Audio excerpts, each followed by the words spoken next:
ராஜபாளையம் சட்டமன்ற தொகுதியில் திமுக வேட்பாளர் தோற்கப்படுவார் என அதிமுக முன்னாள் அமைச்சர் கே.டி. ராஜேந்திர பாலாஜி தெரிவித்துள்ளார். ராஜபாளையம் சட்டமன்ற தொகுதியில் தேசிய ஜனநாயக கூட்டணி வேட்பாளர் அறிமுக கூட்டம் தனியார் திருமண மண்டபத்தில் நடைபெற்றது.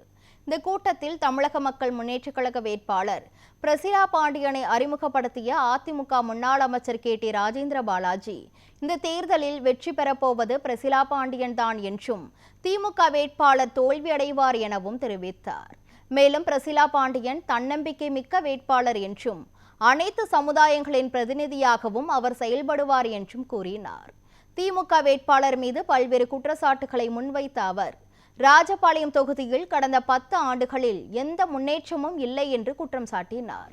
அதிமுக ஆட்சியில் ரயில்வே மேம்பாலம், கூட்டு குடிநீர் திட்டம், பாதாள சாக்கடை திட்டம் உள்ளிட்ட பல்வேறு வளர்ச்சி திட்டங்கள் கொண்டு வரப்பட்டதாகவும் அவர் குறிப்பிட்டார். இறுதியாக மத்திய அளவில் மோடியும் மாநில அளவில் எடப்பாடி பழனிசாமி தலைமையிலான ஆட்சி தேவை என வலியுறுத்தி கூட்டணி கட்சி வேட்பாளர்களுக்கு வாக்களிக்குமாறு அதிமுக முன்னாள் அமைச்சர் கே.டி. ராஜேந்திர பாலாஜி பொதுமக்களிடம் கேட்டுக்கொண்டார். செய்ய வேண்டும், யாருடைய தலையீடும் இல்லாமல் சுயம்பாக செயல்படக்கூடிய ஒரு தன்னம்பிக்கை உள்ள நமது வேட்பாளர் பிரசிலா பாண்டியன் அவர்கள் இங்கே போட்டியிடுகிறார். ஆகவே நானோ கிருஷ்ணராஜோ அண்ணன் ஜான் பாண்டியனோ யாருடைய தலையீடும் இல்லாமல் ராஜபாளையம் தொகுதி மக்களுக்கு நன்மைகளை அவரால் செய்ய முடியும், நல்லதை செய்ய முடியும். ஆகவே எதை பற்றி பொருளை கிளப்பிட்டே இருப்பாங்க, எதைவாது சொல்லி கிளப்பாங்க. நான் ராஜபாளையத்தில் நிற்கும்போது கூட அவர் ஓட்டு போய் ஜெயிச்சிட்டாருன்னா செவ்வாய் போயிட்டாருனாங்க. 5 வருஷம் எதிர்க்கட்சியா இருக்கும்போது அதிகமா இந்த தொகுதிக்கு நான் தான் வந்தேன். அதிகமா நல்லது கெட்டது எல்லாத்துக்கும் வந்தேன், விசேஷ வீடுகளுக்கு வந்தேன், எந்த பிரச்சனை வந்துட்டு தான் இருக்கேன். அதனால நானும் சகோதரி பிரசிலா பாண்டியன் அவர்களும் இணைந்து இந்த தொகுதியை வளமான ஒரு தொகுதியாக ஆக்குவோம்.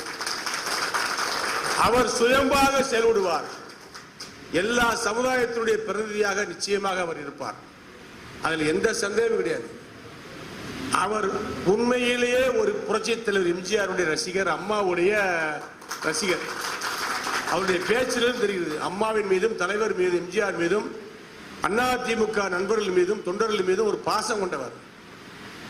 அவர் ஒரு அமைப்பில் இருக்கிறார், அதற்காக மற்ற அமைப்புகளை தாழ்த்தியோ குறைத்தோ மதிப்பிட்டு பேசுவது கிடையாது. பிறரை மதிப்பவர்கள் நிச்சயமாக வாழ்க்கையில் உயர்வார்கள். அதற்கு எடுத்துக்காட்டாக பிரசிலா பாண்டியன் அவர்கள் திகழ்வார்கள். ஜெயிக்க போறது பிரசிலா பாண்டியன் தான்.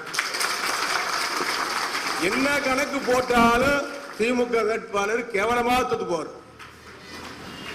அவர் செஞ்ச அயோக்கியத்தனத்தெல்லாம் யாரும் மறந்துட முடியுமா? ரேஷன் கடையில் அரிசியெல்லாம் கடத்துறது யாரு? எம்எல்ஏ.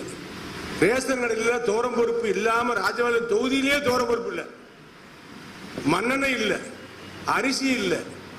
அந்த பாவம் அந்த மில்லு, என்ன மில்லு, தனாபுரத்தில் ரைஸ் மில்லுக்காரங்களை கொடுமைப்படுத்தி இட்லி விற்கிற பொம்பளையாளர்கிட்ட முதற்கொண்டு மாமூல் ஆனவங்களுக்கு இனிமேல் திரும்ப ஓட்டு போட்டா இந்த தொகுதி என்ன ஆகும்?